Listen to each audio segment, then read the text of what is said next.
ಎಲ್ಲರಿಗೂ ನಮಸ್ಕಾರ. ವಿದ್ಯಾಪ್ರಗತಿಯ 8ನೇ ತರಗತಿ ಗಣಿತದ ಈ ವಿಡಿಯೋ ಪಾಠಕ್ಕೆ ನಿಮ್ಗೆಲ್ಲರಿಗೂ ಹಾರ್ದಿಕ ಸ್ವಾಗತ.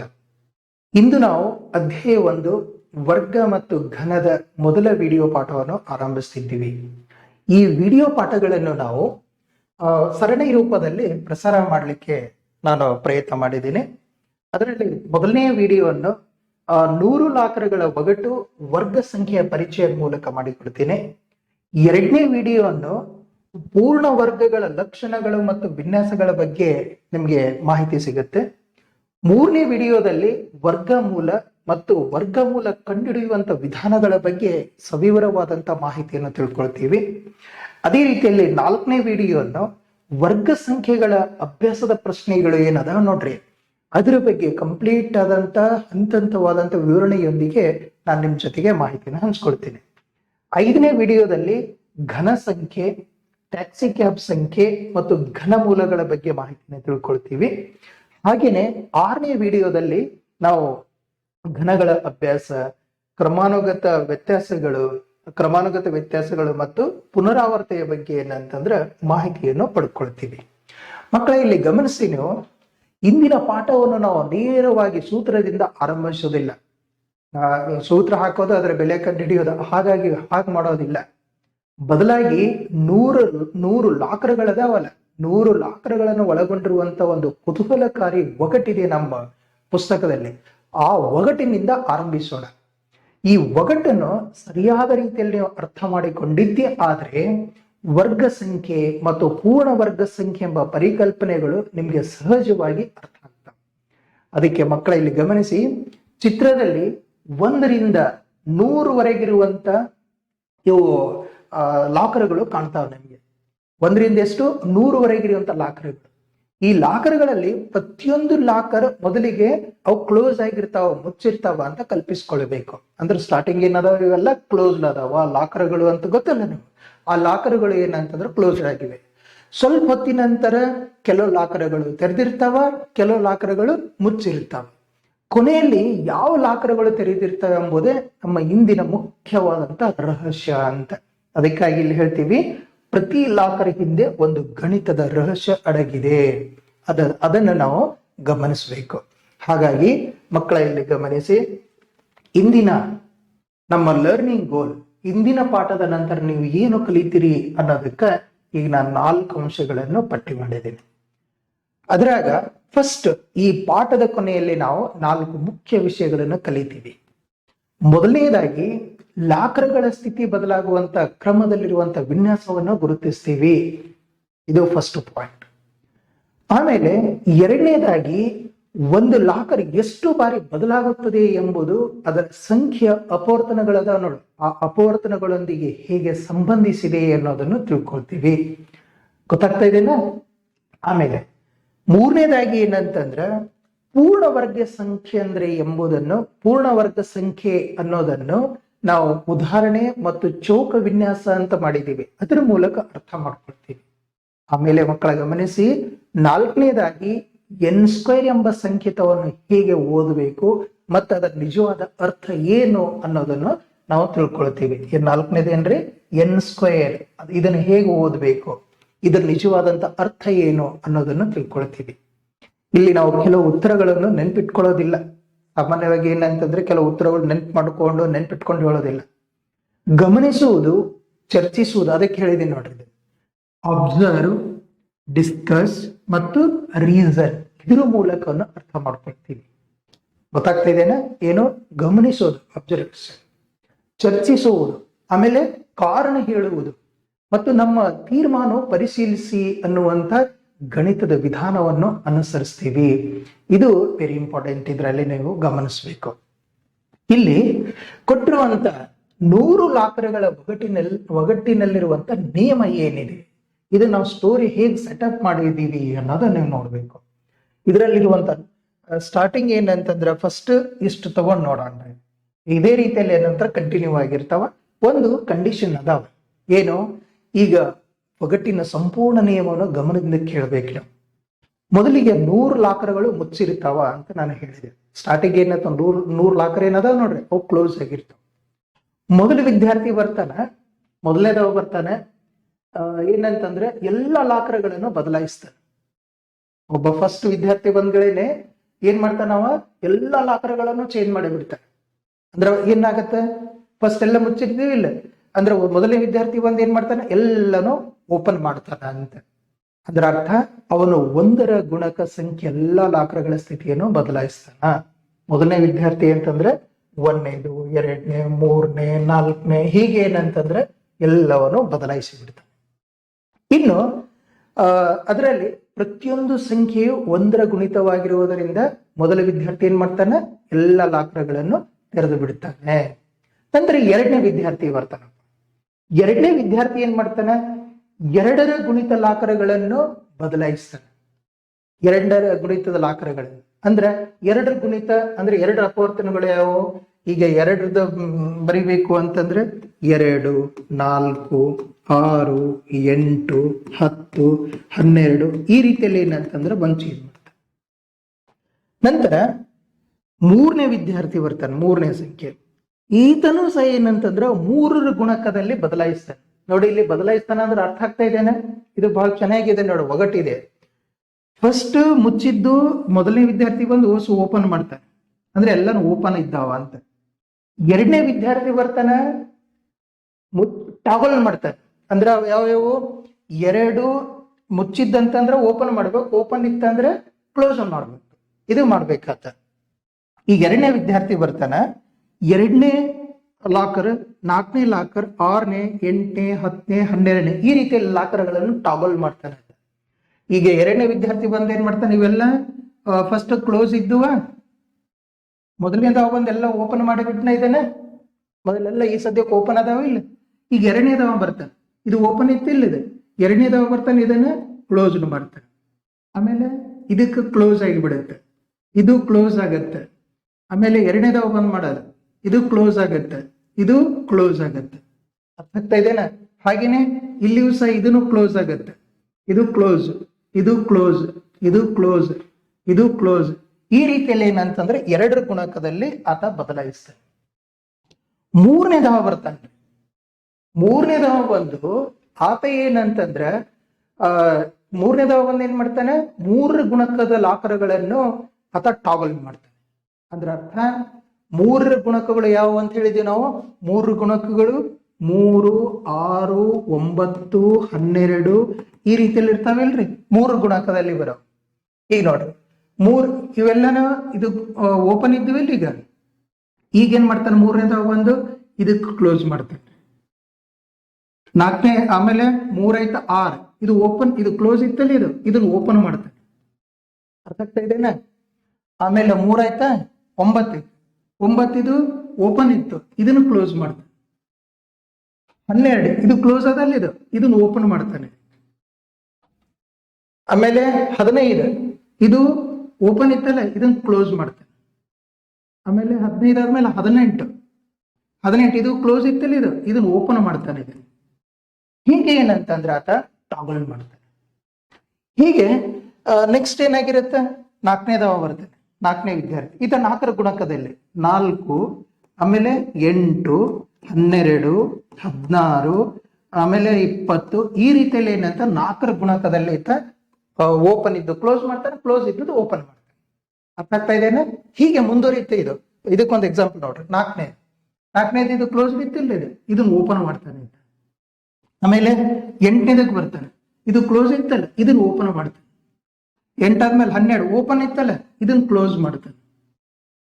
16 ಇದು ಕ್ಲೋಸ್ ಇತ್ತಲ್ಲ, ಇದನ್ನು ಓಪನ್ ಮಾಡ್ತಾನೆ. 20 ಇದು ಕ್ಲೋಸ್ ಇತ್ತಲ್ಲ, ಇದನ್ನು ಓಪನ್ ಮಾಡ್ತಾನೆ. ಹೀಗೆ ಮಾಡ್ಕೋತ ಹೋಗ್ತಾರೆ. ಟಾಗಲ್ ಮಾಡೋದಂದ್ರ ಅರ್ಥ ಏನು, ಸ್ಥಿತಿ ಬದಲಾಯಿಸೋದು ಅಂತ. ಮುಚ್ಚಿದಂದ್ರೆ ತೆರಿಬೇಕು, ತೆರೆದಿತ್ತಂದ್ರೆ ಮುಚ್ಚಬೇಕು ಅಂತ. ಹೀಗೆ ಇದೇ ರೀತಿಯಲ್ಲಿ 4ನೇ ವಿದ್ಯಾರ್ಥಿ, 5ನೇ ವಿದ್ಯಾರ್ಥಿ, 6ನೇ ವಿದ್ಯಾರ್ಥಿ ಹೀಗೆಲ್ಲ ಪ್ರಕ್ರಿಯೆ ಮುಂದುವರಿಸ್ತಾರೆ. ಇಲ್ಲಿ ತನಕ 100 ವಿದ್ಯಾರ್ಥಿಗಳವರೆಗೆ ಈ ಪ್ರಕ್ರಿಯೆ ಮುಂದುವರಿತಪ್ಪ. ಈ ಸ್ಥಿತಿ ಬದಲಾಯಿಸುವುದು ಅಂತಂದ್ರೆ ಅರ್ಥ ಏನು, ನಾನು ಮೊದಲು ಹೇಳಿದ್ದೀನಿ ಇಲ್ಲ, ಮುಚ್ಚಿದ್ರ ಲಾಕರ್ನು ತೆರಿಬೇಕು, ತೆಗೆದಿತ್ತಂತಂದ್ರೆ ಆ ಲಾಕರ್ನು ಮುಚ್ಚಬೇಕು. ಇದನ್ನ ಇಂಗ್ಲಿಷ್ ನಲ್ಲಿ ನಾವು ಟಾಗಲ್ ಮಾಡೋದು ಅಂತ ಹೇಳ್ತೀವಿ. ಅಂದ್ರೆ ನಾವು ಸರಳವಾಗಿ ಹೇಳಬೇಕು ಕನ್ನಡದಾಗ ಅಂತಂದ್ರೆ ಸ್ಥಿತಿ ಬದಲಾಯಿಸೋದು ಅಂತ ಹೇಳ್ತೀವಿ. ಅರ್ಥ ಆಗತ್ತಾ? ಇದನ್ನು ಗಮನಿಸಿ. ಇದ್ರ ಪ್ರಕಾರ ಒಂದು 100ಕ್ಕಿಂತ ಒಂದು 10ರದ ಒಂದು ಪ್ರಯೋಗ ಮಾಡೋಣ. 10ರದ ಪ್ರಯೋಗದಲ್ಲಿ ದೊಡ್ಡ ಸಮಸ್ಯೆಯನ್ನು ಚಿಕ್ಕದಾಗಿ ಮಾಡೋದು. 1ರಿಂದ 100ವರೆಗಿನ ಲಾಕರ್ಗಳಿಗೆ ನಿಯಮ ಅನ್ವಯಿಸೋಣದೇ ನಿಯಮ. ಪ್ರತಿ ಲಾಕರ್ ಎಷ್ಟು ಬಾರಿ ಬದಲಾಗುತ್ತದೆ ಅಂತ ಎಷ್ಟು ಸಲ ಅದು ಚೇಂಜ್ ಆಗುತ್ತೆ ಅಂತ. ಮಕ್ಕಳ ಇಲ್ಲಿ ಗಮನಿಸಿ, 100 ಲಾಕರ್ಗಳನ್ನೆಲ್ಲ ಒಂದೇ ಸಲ ಸರಿಪಡಿಸ್ಲಿಕ್ಕೆ ಹೋದ್ರೆ ಲೆಕ್ಕ ಬಹಳ ಲಾಂಗ್ ಆಗುತ್ತೆ, ಮತ್ತೆ ನಮಗೆ ಅದು ತಿಳ್ಕೊಳ್ಳಿಕ್ಕೆ ಗೊಂದಲ ಆಗುತ್ತೆ. ಹಾಗಾಗಿ ನಾವೇನ್ ಮಾಡ್ತೀವಿ, ಗಣಿತದಲ್ಲಿ ದೊಡ್ಡ ಸಮಸ್ಯೆಯನ್ನು ಅರ್ಥ ಮಾಡಿಕೊಳ್ಳಲು ಮೊದಲ ಅದರ ಚಿಕ್ಕ ರೂಪವನ್ನು ಪರಿಶೀಲಿಸೋದು ಬಹಳ ಉತ್ತಮವಾದಂತ ವಿಧಾನ. ಆದ್ರಿಂದ ಈಗೇನು ನಾವು ಮಾಡ್ತೀವಿ ಅಂತ ಹೇಳಿದೀವಿ, 1ರಿಂದ 10ರವರೆಗಿನ ಲಾಕರ್ಗಳನ್ನು ಮಾತ್ರ ತೆಗೆದುಕೊಳ್ತೀವಿ. ಪ್ರತಿ ಲಾಕರ್ ಅನ್ನು ಯಾವ ವಿದ್ಯಾರ್ಥಿಗಳು ಬದಲಿಸ್ತಾರೆ ಅಂತ ನೋಡ್ತೀವಿ. ಅದು ಒಟ್ಟು ಎಷ್ಟು ಬಾರಿ ಬದಲಾಗುತ್ತದೆ ಮತ್ತು ಕೊನೆಯಲ್ಲಿ ತೆರೆದಿರುತ್ತದೆಯೇ ಅಥವಾ ಮುಚ್ಚಿರುತ್ತದೆಯೇ ಅಂತ ಹೇಳಿ ಗಮನಿಸ್ತೀವಿ.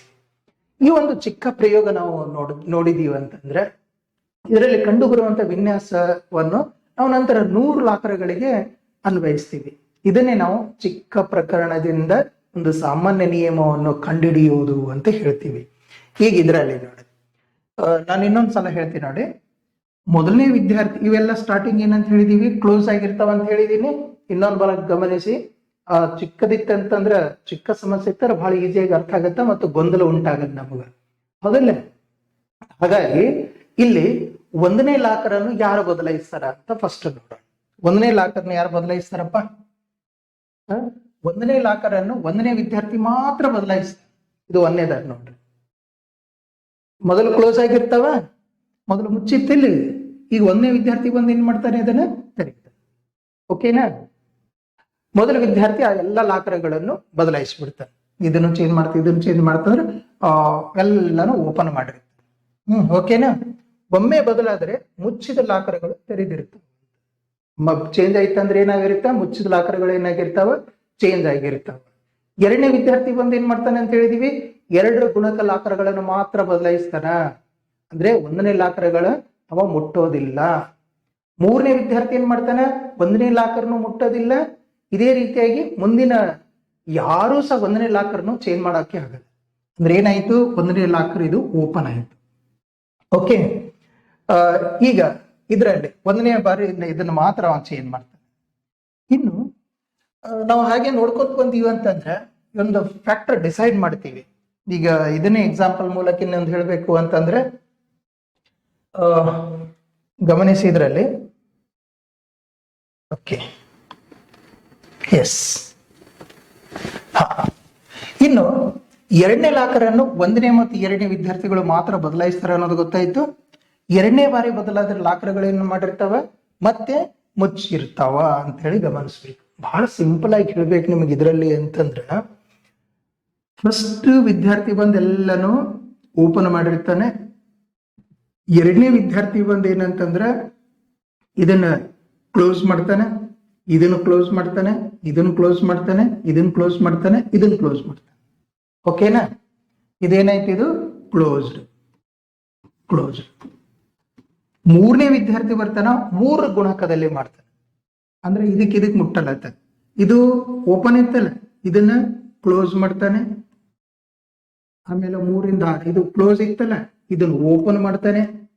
9 ಇದು ಓಪನ್ ಇತ್ತಲ್ಲ, ಇದನ್ನು ಕ್ಲೋಸ್ ಮಾಡ್ತಾನೆ. ಹೀಗೆ ಮುಂದುವರಿ. ಇದರಿಂದ ಏನ್ ಗೊತ್ತಾಗತ್ತೆ ನಮ್ಗ, ಯಾವ್ಯಾವ ವಿದ್ಯಾರ್ಥಿಗಳು ಯಾವ್ಯಾವ ಲಾಕರ್ಗಳನ್ನು ಮುಚ್ಚಿದ್ರು ಏನೋ ಅನ್ನೋದು ಗೊತ್ತಾಗಿ ಬಿಡುತ್ತೆ. ಇಷ್ಟೆಲ್ಲ ಮಾಡ್ಕೊಂತ ಹೋದ್ರೆ ಬಹಳ ಗೊಂದಲ ಆಗತ್ತಲ್ಲ. ಹಾಗಾಗಿ ನಾವೇನ್ ಮಾಡ್ತೀವಿ, ಇಲ್ಲಿ ಅದನ್ನ ಒಂದು ಪ್ಯಾಟರ್ನ್ ಮಾಡ್ಕೊಳ್ತೀವಿ. ಏನಂತಂದ್ರೆ ಇಲ್ಲಿರುವಂತ ಪ್ಯಾಟರ್ನ್ ಗಮನಿಸ್ತೀವಿ ನಾವು. ಏನು, 2ನೇ ಲಾಕರ್ ಅನ್ನು ಮೊದಲ ವಿದ್ಯಾರ್ಥಿ ಬದಲಾಯಿಸ್ತಾನ. ಏಕೆಂದ್ರೆ ಮೊದಲ ವಿದ್ಯಾರ್ಥಿ ಎಲ್ಲ ಲಾಕರ್ಗಳನ್ನು ತೆರೆದಿರ್ತಾನ. ನಂತರ 2ನೇ ವಿದ್ಯಾರ್ಥಿ 2 ಗುಣಕಗಳನ್ನು ಮಾತ್ರ ಲಾಕರ್ಗಳನ್ನು ಬದಲಾಯಿಸ್ತಾನ. ಅಂದ್ರೆ 2ನೇ ಲಾಕರ್ ಅನ್ನು ಮತ್ತೆ ಆತ ಬದಲಾಯಿಸ್ತಾನ. ಹೀಗಾಗಿ 2ನೇ ಲಾಕರ್ ಏನಾಗಿರ್ತಾವ, ಒಟ್ಟು 2 ಬಾರಿ ಬದಲಾಯಿತು ಅಂತ ಗೊತ್ತಾಯ್ತಾ ನಮ್ಗ. ಇನ್ನು ಮೊದಲ ಬದಲಾವಣೆ ನಂತರ ಅದು ತೆರೆದಿರುತ್ತೆ, 2ನೇ ಬದಲಾವಣೆ ನಂತರ ಅದೇನಾಗಿರುತ್ತೆ, ಮುಚ್ಚಿರುತ್ತೆ. ಆದ್ದರಿಂದ ಸಮಸಂಖ್ಯೆಯ ಬಾರಿ ಬದಲಾದ ಲಾಕರ್ಗಳು ಕೊನೆಯಲ್ಲಿ ಮುಚ್ಚಿರ್ತಾವ ಅಂತ ನಾವು ಡಿಸೈಡ್ ಮಾಡ್ಬೋದು. ಇಲ್ಲಿ ನಾವು 2 ನಿಯಮಗಳನ್ನು ಪಡಿತೀವಿ. ಏನು, ಬೆಸ ಬಾರಿ ಬಂದ್ರ ಓಪನ್ ಆಗಿರ್ತಾವ, ಸಮ ಬಾರಿ ಬದಲಾಯಿದ್ರೆ ಮುಚ್ಚಿರ್ತಾವ ಅಂತ. ಇದನ್ನ ನೀವು ಗಮನಿಸ್ಬೇಕು. ಏನು ಒಂದು ಲಾಕರ್ ಸಂಖ್ಯೆಯನ್ನು ಭಾಗಿಸುವಂತ ವಿದ್ಯಾರ್ಥಿಗಳು ಅದನ್ನ ಬದಲಾಯಿಸ್ತಾನ. ಅಂತ ಸಂಖ್ಯೆಗಳನ್ನೇ ನಾವು ಅಪವರ್ತನಗಳು ಅಂತೀವಿ. ಬದಲಾವಣೆಗಳ ಸಂಖ್ಯೆ ಅಪವರ್ತನಗಳ ಸಂಖ್ಯೆಗೆ ಈಕ್ವಲ್ ಇರ್ತಾವ ಅಂತ ನೋಡ್ತೀವಿ. ಇಲ್ಲಿ 2 ನಿಯಮ ಅಂತ ಹೇಳಿದೀವಿಲ್ರಿ.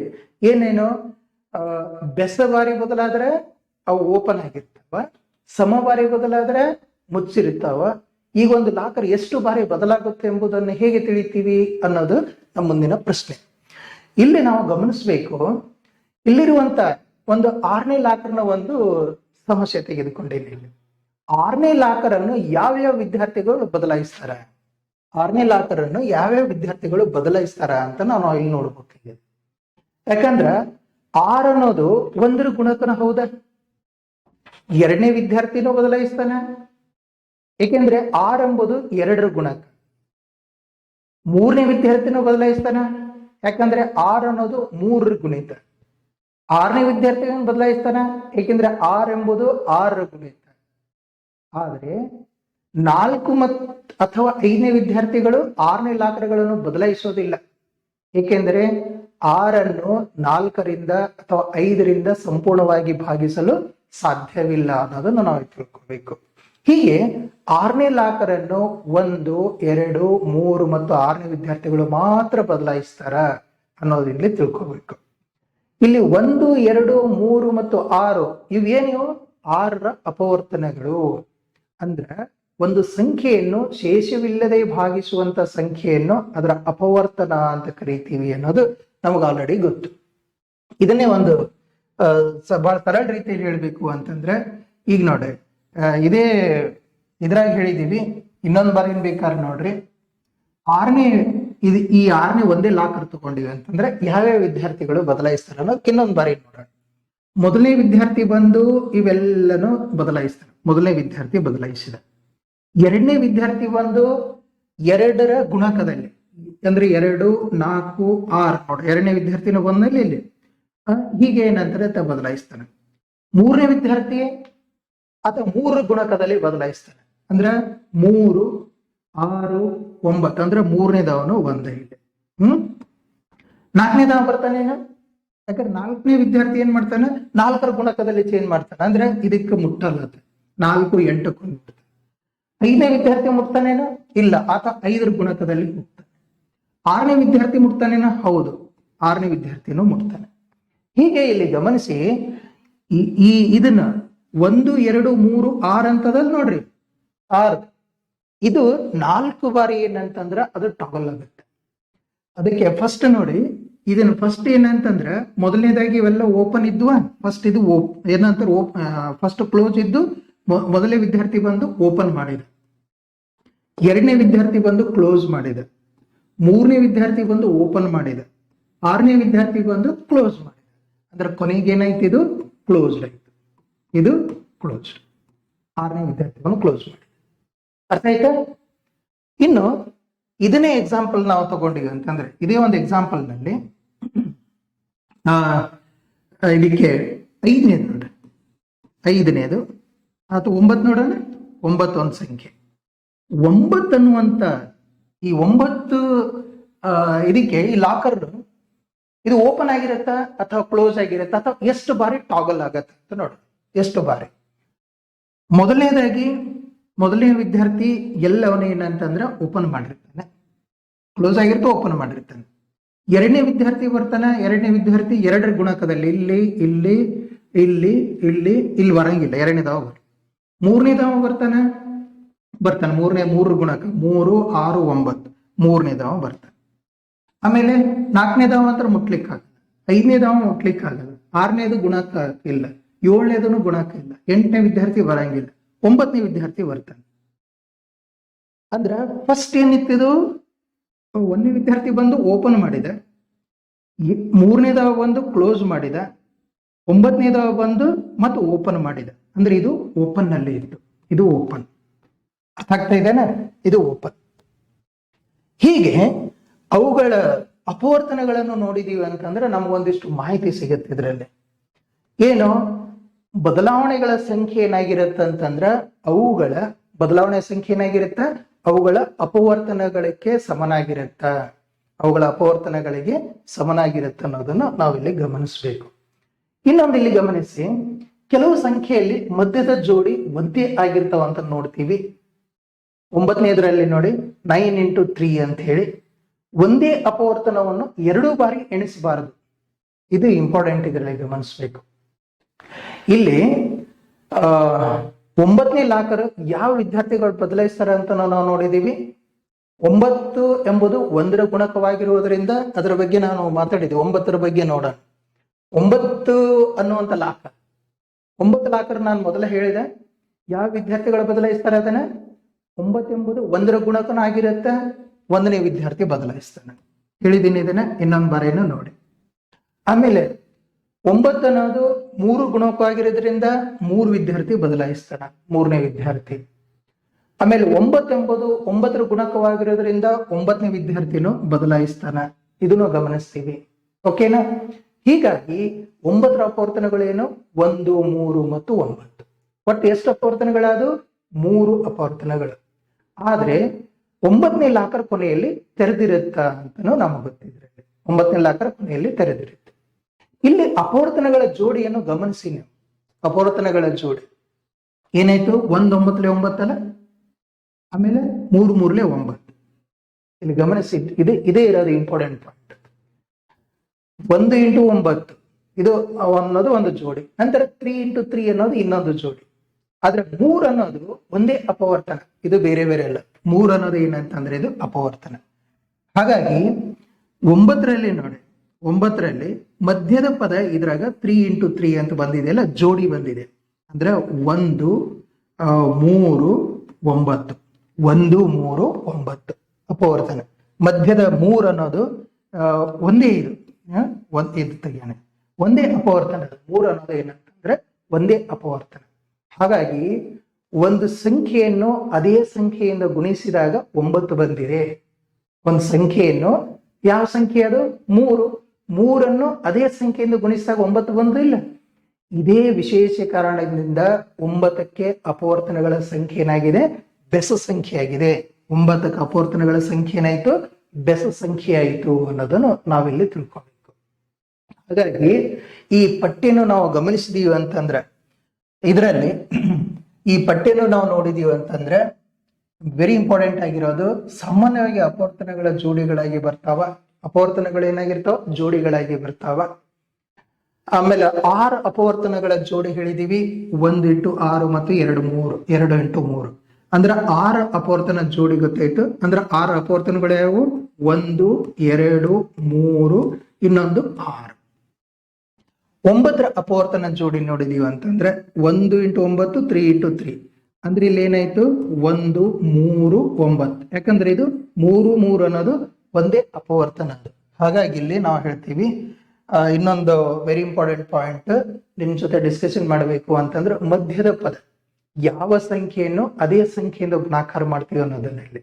ಆದ್ದರಿಂದ ಇಲ್ಲಿ ನೆನ್ಪಿಟ್ಕೊಳ್ಬೇಕಾಗಿದ್ದು, 6 ಅಪವರ್ತನಗಳನ್ನು ಜೋಡಿ ನೋಡಿದೀವಿ ಅಂತಂದ್ರೆ 6 × 6 ಮತ್ತು 2 × 3 ಅಂತ ಹೇಳಿ ಪ್ರತಿಯೊಂದು ಜೋಡಿಯಲ್ಲಿ 2 ವಿಭಿನ್ನ ಸಂಖ್ಯೆಗಳದಾವ. ಆದ್ದರಿಂದ ಅಪವರ್ತನಗಳ ಒಟ್ಟು ಸಂಖ್ಯೆ ಏನೈತಿ? ಇಲ್ಲಿ ಸಮ ಸಂಖ್ಯೆ ಆಯಿತು. ಆದ್ರೆ 9ರಲ್ಲಿ ನೋಡಿದೀವಿ ಅಂತಂದ್ರೆ ಇಲ್ಲಿ ಮಧ್ಯದ ಪದದಲ್ಲಿ ಸೇಮ್ ಸಂಖ್ಯೆ ಇದೆ. ಇಲ್ಲಿ ಏನಾಗಿರುತ್ತೆ ಅಂತಂದ್ರೆ ಅಪವರ್ತನಗಳ ಸಂಖ್ಯೆ ಬೆಸ ಸಂಖ್ಯೆ ಆಯಿತು. ಇನ್ನು 12ರಲ್ಲಿ ನೋಡಿದೀವಿ ಅಂತಂದ್ರೆ 1 × 12, 2 × 6, 3 × 4 ಅಂತ ನೋಡ್ತೀವಿ. ಇದರಲ್ಲಿ ಇದನ್ನ ಬಿಡಿಸಿದೀವಿ ಅಂತಂದ್ರೆ ಎಷ್ಟಾಗತ್ತೆ? ಬೇರೆ ಬೇರೆ ರೀತಿಯಲ್ಲಿ ತಗೊಂಡಿವಿ ಅಂತಂದ್ರೆ 1 × 12, 2 × 6 ಮತ್ತು 3 × 4 ಅನ್ನುವಂತ ಜೋಡಿಗಳ ಬರ್ತಾವೆ. ಪ್ರತಿಯೊಂದು ಜೋಡಿಯಲ್ಲಿ 2 ವಿಭಿನ್ನ ಅಪವರ್ತನಗಳಿರೋದ್ರಿಂದ 12ಕ್ಕೆ ಎಷ್ಟು ಅಪವರ್ತನಗಳು ಇರ್ತಾವ ಗೊತ್ತೇನ? 12ಕ್ಕೆ ಎಷ್ಟು ಅಪವರ್ತನ ಇರ್ತಾವ? 6 ಅಪವರ್ತನಗಳು ಇರ್ತಾವ. 12ರ ಅಪವರ್ತನ ಇದನ್ನ ಬಿಡಿಸ್ಕೊಳ್ತೀವಿ. ಈಗ ಇದನ್ನ ನಾವು ನೋಡಿದೀವಿ ಅಂತಂದ್ರೆ 1 2 3 ಬರುತ್ತಲ್ರಿ. 1 2 3 4 6 ಮತ್ತೆ 12. 1 2 3 4 5 6 ಅಪವರ್ತನಗಳು ಬರ್ತವೆ ಇದಕ್ಕೆ. ಇವು 12 ಅಂದ್ರೆ 12ರ ಅಪವರ್ತನಗಳು 1 2 3 4 6 12. ಅಂದ್ರೆ ಏನೈತಿ ಇಲ್ಲಿ? ಸಮ ಅಪವರ್ತನಗಳಾದ ಬೆಸನ. ಒಂದೆರಡು ಮೂರು ನಾಲ್ಕು ಐದು ಆರು ಅಂತಂದ್ರೆ ಇವು ಸಮ ಅಪವರ್ತನಗಳು. ಇದರಲ್ಲಿ 16ರಲ್ಲಿ ನೋಡ್ರಿ, 16ರಲ್ಲಿ ನೋಡಿದೀವಿ ಅಂತಂದ್ರೆ ಇವುಗಳ ಜೋಡಿ 1 × 16, 2 × 8, 4 × 4 ಅಂತ ತಗೊಳ್ತೀವಿ. ವೆರಿ ಇಂಪಾರ್ಟೆಂಟ್, ಇಲ್ಲಿ ಗಮನಿಸ್ಬೇಕು, ಇಲ್ಲಿ ಒಂದು ಪದ ಸೇಮ್ ಇದೆ, ಇದು ಒಂದೇ ಅಂತ ತೆಗೆದುಕೊಳ್ಬೇಕು, 4 ಅಂತ ತೆಗೆದುಕೊಳ್ಬೇಕು. ಇದ್ರಾಗ 16ರಲ್ಲಿಯೂ ಸಹ ಏನಂತಂದ್ರೆ ನೋಡ್ರಿ, 16ರಲ್ಲಿ ಯಾವ್ಯಾವ ಬರ್ತಾವ, 1 2 ಆಮೇಲೆ 4 4 ಮತ್ತೆ ಯಾವ್ದು 1 2 4 8 ಬರುತ್ತಲ್ಲ, 8 ಮತ್ತೆ 16 ಎಷ್ಟಾದವು, 1 2 3 4 5 5 ಅಪವರ್ತನಗಳದು, 5 ಅಪವರ್ತನ. ವೆರಿ ಇಂಪಾರ್ಟೆಂಟ್, 4 × 4 ಅಂದ್ರೆ ಇದು ಒಂದೇ ಅಂತ ತೆಗೆದುಕೊಳ್ಬೇಕು. ವೆರಿ ಇಂಪಾರ್ಟೆಂಟ್, ಇದರಲ್ಲಿ ನಾವು ತಿಳ್ಕೊಳ್ಬೇಕು, ಇಲ್ಲಿ ಬೆಸ ಅಪವರ್ತನಗಳದಾವ. ಇದರಲ್ಲಿ ಇವು ಇಂಥವಕ್ಕೆ ಏನಂತೀವಿ ಗೊತ್ತೇನು, ಇದರಲ್ಲಿ ಮಧ್ಯದ ಪದದಲ್ಲಿ ಏನಾದ್ರೂ ಸೇಮ್ ಸಂಖ್ಯೆಗಳಿದ್ದು ಅಂತಂದ್ರ, ಆ ಎರಡು ಸಂಖ್ಯೆಗಳು ಒಂದೇ ಆಗಿದ್ದು ಅಂತಂದ್ರ ಆ ಸಂಖ್ಯೆಯನ್ನು ಒಂದು ಬಾರಿ ಮಾತ್ರ ಅರ್ಥ ಮಾಡ್ಕೊಳ್ತೀವಿ. ಅರ್ಥ ಮಾಡ್ಕೊಂಡು ಹೀಗಾಗಿ ಆ ಒಂದು ಸಂಖ್ಯೆಯಲ್ಲಿ ಅಂದ್ರೆ ಕೊಟ್ಟಿರುವಂತ ಒಂದು ಸಂಖ್ಯೆಯಲ್ಲಿ ಒಂದೇ ಸಂಖ್ಯೆಯ ಗುಣಲಬ್ಧವಾದಂತ ಮಧ್ಯದ ಜೋಡಿ ಇದ್ರ ಅದರ ಅಪವರ್ತನಗಳ ಸಂಖ್ಯೆ ಬೆಸ್ಸಾಗತ್ತಂತ ನೋಡಿದೀವಿ. ಇಂಥ ಸಂಖ್ಯೆಗಳನ್ನೇ ನಾವೇನಂತಂದ್ರ ಪೂರ್ಣ ವರ್ಗ ಸಂಖ್ಯೆಗಳು ಅಂತ ಅಂತೀವಿ. ಪೂರ್ಣ ವರ್ಗ ಸಂಖ್ಯೆಗಳು ಅಂದ್ರೆ ಇಲ್ಲಿ ನಾವು ನೋಡಿದ ಪ್ರಕಾರ ಈಗ 9 ತಗೊಂಡಿವಿ ಅಂತಂದ್ರೆ ಇದನ್ನ 3 × 3 ಅಂತ ಮಧ್ಯದ ಪದ ಸೇಮ್ ಬಂದಿದೀವಿ ಇಲ್ರಿ, 3ನೇದ್ರಲ್ಲಿ ಈ 9ನೇದ್ರಲ್ಲಿ ಈ ರೀತಿಯಲ್ಲಿ ಬಂದಿದೆ ಅಂದ್ರೆ ಇದೇನು 3 ಸ್ಕ್ವೇರ್. 16ರಲ್ಲಿ ನೋಡಿದೀವಿ ಅಂತಂದ್ರೆ 4 × 4 ಅಂದ್ರೆ 4 ಸ್ಕ್ವೇರ್. ಇನ್ನು 4ರಲ್ಲಿ ನೋಡಿದೀವಿ ಅಂತಂದ್ರೆ 2 × 2 ಅಂದ್ರೆ 2 ಸ್ಕ್ವೇರ್. ಅದೇ ರೀತಿಯಲ್ಲಿ 25 ನೋಡ್ರಿ ನೀವು, 5 × 5 ಎಷ್ಟಾಯ್ತಿದು 5 ಸ್ಕ್ವೇರ್. ಇವು ಪೂರ್ಣವರ್ಗ ಸಂಖ್ಯೆಗಳು. ಆದ್ದರಿಂದ ಪೂರ್ಣವರ್ಗ ಸಂಖ್ಯೆಗಳ ಲಾಕರಗಳು ಮಾತ್ರ ಬೆಸ ಬಾರಿ ಬದಲಾಗ್ತಾವ. ಪೂರ್ಣವರ್ಗ ಸಂಖ್ಯೆಗಳ ಲಾಕರಗಳು ಏನಾಗ್ತಾವ, ಇವು ಮಾತ್ರ ಬೆಸ ಬಾರಿ ಅವು ಬದಲಾಗ್ತಾವ. ಅರ್ಥ ಆಗ್ತಾ ಇದೆನಾ? ಹಾಗಾಗಿ ಈಗ ನಾವು ಈ ಒಗಟಿನ ಉತ್ತರವನ್ನು ಕಂಡುಹಿಡಿಯಲು ಸಿದ್ಧ ಆಗಿದ್ದೀವಿ ಅಂತ ಅರ್ಥ. ಇದೇನು ಯಾಕೆ ಹೇಳ್ತಾ ಇದ್ದೀನಿ ಅಂದ್ರೆ, ಇಲ್ಲಿ ಲಾಕರ್ ಪಜಲ್ ನ ಒಂದು ಕನ್ಕ್ಲೂಷನ್ ಬರಬೇಕು ಅಂತಂದ್ರೆ ಇದರಲ್ಲಿ ಕಂಡುಹಿಡಿದಿರುವಂತ ಪ್ಯಾಟರ್ನ್ ಕಂಡುಹಿಡಿದು ಪಟ್ಟಿ ನಾವು ಮಾಡಿದೀವಿ ಅಂತಂದ್ರೆ ಇದರಲ್ಲಿ ನೋಡಿ 1 4 9 16 25 36 49 64 81 100 ಇವೇನದ ನೋಡು. ಈ ಲಾಕರ್ಗಳು ಮಾತ್ರ ಬೆಸ ಸಂಖ್ಯೆ ಬಾರಿ ಬದಲಾಗ್ತವೆ. ಇವು ಕೊನೆಯಲ್ಲಿ ಏನಾಗಿರ್ತಾವ, ಇವು ಓಪನ್ ಆಗಿರ್ತಾವ. ಇವು ಕೊನೆಯಲ್ಲಿ ಓಪನ್ ಆಗಿರ್ತಾವ. ಇವು ಕೊನೆಯಲ್ಲಿ ಓಪನ್ ಅಂದ್ರೆ ಕೊನೆಯಲ್ಲಿ ಓಪನ್ ಆಗಿರುವಂತ ಸಂಖ್ಯೆಗಳು ಲಾಕರ್ಗಳು ಯಾವ ಸಂಖ್ಯೆ ಲಾಕರ್ಗಳು ಅಂತ ಹೇಳಿದೀವಿ, 1 4 9 16 25 36 49 64 81 100 ಇವುಗಳು ಮಾತ್ರ ಕೊನೆಯಲ್ಲಿ ತೆರೆದಿರ್ತವೆ. ಒಂದು ಲಾಕರ್ ಬದಲಾಗುವಂತ ಬಾರಿ ಅದರ ಸಂಖ್ಯೆಯ ಅಪವರ್ತನಗಳ ಸಂಖ್ಯೆಗೆ ಸಮ ಆಗಿರುತ್ತೆ ಅಂತ ತಿಳ್ಕೋಬೇಕು. ಪೂರ್ಣವರ್ಗ ಸಂಖ್ಯೆಗಳಿಗಷ್ಟೇ ಅಪವರ್ತನಗಳ ಸಂಖ್ಯೆ ಬೆಸ ಆಗಿರ್ತವೆ ಅಂತ ತಿಳ್ಕೋಬೇಕು.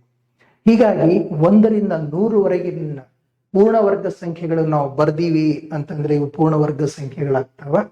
ಇವು ಕೊನೆಯಲ್ಲಿ ಓಪನ್ ಆಗಿರ್ತಾವ.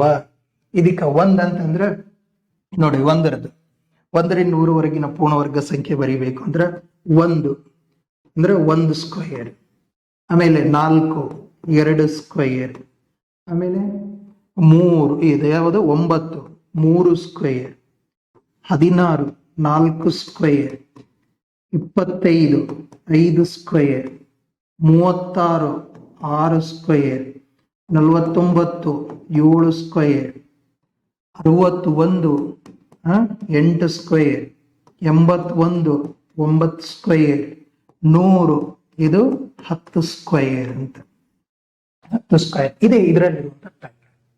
ಹಾಗಾಗಿ ಮಕ್ಕಳು ಇದರಲ್ಲಿ ಗಮನಿಸಬೇಕು. ಆದ್ದರಿಂದ ಕೊನೆಯಲ್ಲಿ ತೆರೆದಿರುವಂತಹ ಲಾಕರಗಳು 1 4 9 16 25 36 49 64 81 ಮತ್ತು 100. ಒಟ್ಟು ಎಷ್ಟು ಲಾಕರ್ಗಳು ಓಪನ್ ಆಗಿರ್ತಾವ? 10 ಲಾಕರ್ಗಳು ಓಪನ್ ಆಗಿರ್ತಾವ. ಉಳಿದ 90 ಲಾಕರ್ಗಳು ಏನಾಗಿರ್ತಾವ? ಸಮಸಂಖ್ಯೆಯ ಬಾರಿ ಬದಲಾಗಿರುವುದರಿಂದ ಅವು ಕ್ಲೋಸ್ ಆಗಿರ್ತಾವ, ಮುಚ್ಚಿರ್ತಾವ. ನಾವು ಆರಂಭದಲ್ಲಿ ಮಾಡಿದ ಊಹೆಯನ್ನು ಈಗ ಪರಿಶೀಲಿಸಬಹುದಲ್ಲ? ಏನು? ಊಹೆ ತಪ್ಪಿದ್ದರೂ ಸಮಸ್ಯೆ ಇಲ್ಲಪ್ಪ, ಕಾರಣವನ್ನು ಕಂಡುಹಿಡಿಯುವುದೇ ಇದರಲ್ಲಿರುವಂತ ನಿಜವಾದ ಗಣಿತದ ಕಲಿಕೆ ಅನ್ನೋದು ನಾವು ನೆನ್ಪಿಟ್ಕೊಳ್ಬೇಕು. ಆದ್ದರಿಂದ ವಿದ್ಯಾರ್ಥಿಗಳು ಇಲ್ಲಿ ಗಮನಿಸಿ, ಇಲ್ಲಿ ಕೊಟ್ಟಿರುವಂತ ವರ್ಗ ಸಂಖ್ಯೆ ಅಂದ್ರೆ ಏನು ಅಂತ ನಾವು ತಿಳ್ಕೊಳ್ಬೇಕು. ಸ್ಕ್ವೇರ್ ನಂಬರ್ ಅಂತ ನಾವು ಎದಕ್ಕೆ ಹೇಳ್ಬೇಕು? ಸ್ಕ್ವೇರ್ ನಂಬರ್ ಅಂತ ತಿಳ್ಕೊಳ್ಳೋಕೆ ಕೊಟ್ಟಿರುವಂತ ಚಿತ್ರವನ್ನು ಗಮನಿಸಬೇಕು. ಇದರಲ್ಲಿ ಒಂದು ಸಂಖ್ಯೆಯನ್ನು ಅದೇ ಸಂಖ್ಯೆಯಿಂದ ಗುಣಿಸಿದಾಗ ಬರುವಂತ ಸಂಖ್ಯೆಗೆ ಏನಂತ ಅನ್ಬೇಕು? ಆ ಸಂಖ್ಯೆಯ ವರ್ಗ ಅಂತ ಕರಿತೀವಿ. ಒಂದು ಸಂಖ್ಯೆಯನ್ನು ಅದೇ ಸಂಖ್ಯೆಯಿಂದ ಗುಣಿಸಿದಾಗ ಬರುವಂತ ಸಂಖ್ಯೆಗೆ ಏನನ್ಬೇಕು ನಾವು? ಆ ಸಂಖ್ಯೆಯ ವರ್ಗ. ಫಾರ್ ಎಕ್ಸಾಂಪಲ್, ಈಗ 5 ಅದೇ ಸಂಖ್ಯೆಯಿಂದ ಗುಣಿಸ್ತೀನಿ, ಇದು 25 ಬಂತು. ಇದಕ್ಕೇನನ್ಬೇಕು? 5ರ ವರ್ಗ ಅಂತ ಹೇಳ್ಬೇಕು. ಅರ್ಥ ಆಗ್ತಾ ಇದೆನಾ? ಒಂದು ಸಂಖ್ಯೆಯನ್ನು ಅದೇ ಸಂಖ್ಯೆಯಿಂದ ಗುಣಿಸಿದಾಗ ಬರುವಂತ ಸಂಖ್ಯೆಗೆ ಏನನ್ಬೇಕು ನಾವು? ಆ ಸಂಖ್ಯೆಯ ವರ್ಗ ಅಂತ ಕರಿತೀವಿ. ಸಾಮಾನ್ಯವಾಗಿ ನಾವು ಎನ್ ಅನ್ನುವಂತ ಒಂದು ಸಂಖ್ಯೆಯನ್ನು ತೆಗೆದುಕೊಂಡಿವಿ ಅಂತಂದ್ರೆ ಎನ್ ಇಂಟು ಎನ್ ಅನ್ನುವಂತ ಸಂಖ್ಯೆ ತಗೊಂಡಿವಿ. ಎನ್ ಇಂಟು ಎನ್ ಅನ್ನು ನಾವೇನಂತೀವಿ? ಎನ್ ಸ್ಕ್ವಯರ್ ಅಂತ ಬರಿತೀವಿ. ಎನ್ ಸ್ಕ್ವಯರ್ ಅಂತ ಅನ್ನೋದು ಎನ್ ನ ವರ್ಗ ಅಂತ ನಾವು ತಿಳ್ಕೊಳ್ಬೇಕು. ಅರ್ಥ ಆಗ್ತಾ ಇದೆನಾ? ಯಾಕಂದ್ರೆ ಇಲ್ಲಿ ಇದನ್ನ ಎನ್ ಅನ್ನು ಎನ್ನಿಂದನೇ ಗುಣಿಸಿದೀವಿ. ಇದನ್ನ ನಾವು ಸಂಕ್ಷಿಪ್ತವಾಗಿ ಏನಂತ ಹೇಳ್ತೀವಿ ಅಂತ ಹೇಳಿದೀವಿ? ಎನ್ ಸ್ಕ್ವಯರ್ ಅಂತ ಹೇಳಿದೀವಿ. ಅದೇ ರೀತಿಯಲ್ಲಿ ನಾವು ಈ ಚಿತ್ರದಲ್ಲಿ ಕೊಟ್ಟಿರ್ತೀವಲ್ಲ, ಈ ಚಿತ್ರದಲ್ಲಿ ಕೊಟ್ಟಿರುವಂತದ್ದು ಗಮನಿಸಿ. ಇದರಲ್ಲಿ 5 ಸಾಲುಗಳದಾವ. 5 ಏನಂತಾರೆ? ಕಂಬಗಳು. 5 ಸಾಲುಗಳು ಅಂದ್ರೆ ಅಡ್ಡ ಸಾಲು 5, ಕಂಬ ಸಾಲು 5 ಅದಾವ. ಹಾಗಾಗಿ ಇಲ್ಲಿ ಎಷ್ಟು ಟೋಟಲ್? 5 ಇಂಟು 5 ಅಂತ ತಗೊಂಡಿವಿ ಅಂತಂದ್ರೆ ಟೋಟಲ್ ಇವು ಎಷ್ಟು ಅದಾವ ಗೊತ್ತಾ? ಇವು ಎಣಿಸಿದ್ರೆ ಇದು ಈ ಕಡೆ 5, ಹೀಗೆ ಏನಂತ 5 ಅದಾವ. ಈಗ 5 ಇಂಟು 5 ಅಂತ ಮಾಡಿದ್ರೆ ಅದು 25. ಇದರಲ್ಲಿ 25 ಚಿಕ್ಕ ವರ್ಗಗಳಿವೆ ಅಂತ ನಮಗೆ ಗೊತ್ತಾಗುತ್ತೆ. ಚಿತ್ರದಲ್ಲಿ ನೀವು ಗಮನಿಸಿ, ಇದರಲ್ಲಿ ಎಷ್ಟು ಸಾಲುಗಳದಾವ? 5 ಸಾಲುಗಳದಾವ. ಆಮೇಲೆ ಪ್ರತಿಯೊಂದು ಸಾಲಿನಲ್ಲಿ 5 ಸಣ್ಣ ಸಣ್ಣ ಏನಂತಂದ್ರೆ ಚೌಕಗಳದಾವ. ಒಟ್ಟು ಚೌಕಗಳ ಸಂಖ್ಯೆ ಕಂಡುಹಿಡಿರಿ ಅಂತಂದ್ರೆ ನಾವು ಎಣಿಸೋದಕ್ಕಿಂತ ಎಷ್ಟು ಅಡ್ಡ ಸಾಲು ಎಷ್ಟು ಕಂಬ ಸಾಲು ಅಂತ ನೋಡಿದೀವಿ, ಗುಣಾಕಾರ ಮಾಡಿದೀವಿ ಅಂದ್ರೆ 25. ಅಂದ್ರೆ ಸಾಲುಗಳ ಸಂಖ್ಯೆ ಮತ್ತು ಅಂಕಣಗಳ ಸಂಖ್ಯೆ ಸಮ ಆಗಿದಾವ. ಅದಕ್ಕಾಗಿ ಇದಕ್ಕ ಪೂರ್ಣ ಚೌಕ ಅಂತ ಹೇಳಬೇಕು. ಪೂರ್ಣ ಚೌಕದ ವಿನ್ಯಾಸ ಇದೆ. ಅದಕ್ಕಾಗಿ ಇಲ್ಲಿ ನಾವು ಕಾಣುವಂತ ಸಂಖ್ಯೆಗಳನ್ನು ನಾವು ವರ್ಗ ಸಂಖ್ಯೆಗಳು ಅಥವಾ ಚೌಕ ಸಂಖ್ಯೆಗಳು ಅಂತ ಕರೀಬೇಕು. ಸಂಖ್ಯೆ ಮತ್ತು ಆಕಾರದ ನಡುವೆ ನಮಗೆ ನೇರ ಸಂಬಂಧ ಇದೆ ಅಂತ ಗೊತ್ತಾಗತ್ತೆ. ಇಲ್ಲಿ ಗಮನಿಸಿ ಮಕ್ಕಳ, ಇಲ್ಲಿ ಎಕ್ಸ್ಪೋನೆಂಟ್ ನೋಟೇಶನ್ 5 ಸ್ಕ್ವೇರ್ ಅನ್ನು ಹೀಗೆ ಓದಬೇಕು. ಇಲ್ಲಿ ತಪ್ಪಾಗಿ ಈ ರೀತಿಯಲ್ಲಿ ಓದಬಾರ್ದು. 5 ಸ್ಕ್ವೇರ್ ಅಂತ ನೋಡಿದೀವಿ ನೋಡ್ರಿ. 5 ಸ್ಕ್ವೇರ್ ಅನ್ನು ನಾವೇನನ್ಬೇಕು? 5ರ ವರ್ಗ ಅಥವಾ 5 ವರ್ಗ ಅಂತ ಓದ್ಬೇಕು. ಇದ್ರ ಅರ್ಥ ಏನ್ ಗೊತ್ತೇನು? 5 ಸ್ಕ್ವೇರ್ 5ರ ವರ್ಗ ಅಂತ ಓದಬೇಕು ಅನ್ನೋದು ಹೇಳಿದ್ದೀನಿ. ಇದ್ರ ಅರ್ಥ ಏನು? 5 ಅದೇ 5ರಿಂದ ಗುಣಿಸಿದೀವಿ, 5 ಅದೇ 5ರಿಂದ ಗುಣಿಸಿದೀವಿ ಅಂತ ಅರ್ಥ.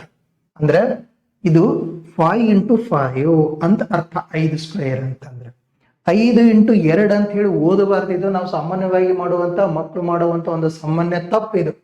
5 ಸ್ಕ್ವೇರ್ ಅಂದ್ರೆ 5 ಇಂಟು 2 10 ಅಂತ ಹೇಳಿಬಿಡ್ತಾರ. ಅದು ತಪ್ಪು. ಆ ರೀತಿಯಲ್ಲಿ ಮಾಡಬಾರ್ದು.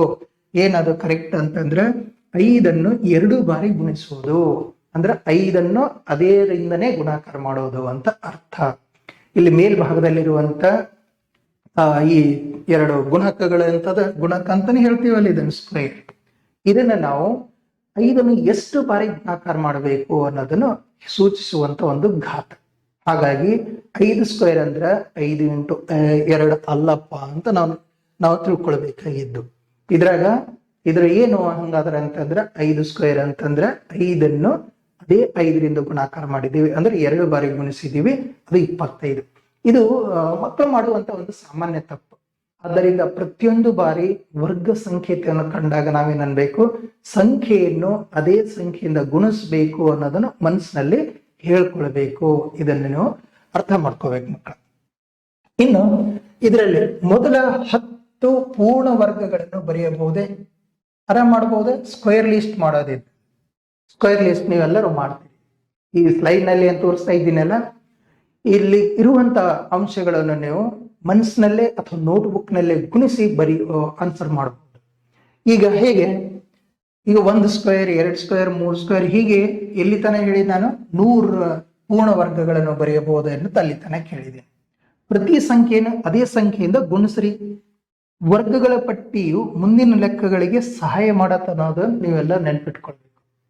ಇಲ್ಲಿ ಪ್ರತಿಯೊಂದು ಬರ್ದ್ರಿ ಅಂತೀರಿ. ಒಂದು ಸ್ಕ್ವೇರ್ ಹೇಗೆ ಬರೀತೀವಿ ನೀವು? 1 ಇಂಟು 1 ಅಂತಂದ್ರೆ 1. 2 ಸ್ಕ್ವೇರ್ 2 ಇಂಟು 2 ಇದು 4. 3 ಸ್ಕ್ವೇರ್ 3 ಇಂಟು 3 ಅಂದ್ರೆ ಎಷ್ಟು? 9. 4 ಸ್ಕ್ವೇರ್ 4 ಇಂಟು 4, ಯಾಕಂದ್ರೆ 4ಕ್ಕೆ 4ರಿಂದನೇ ಗುಣಾಕಾರ ಮಾಡಬಹುದು. ಎಷ್ಟು? 16.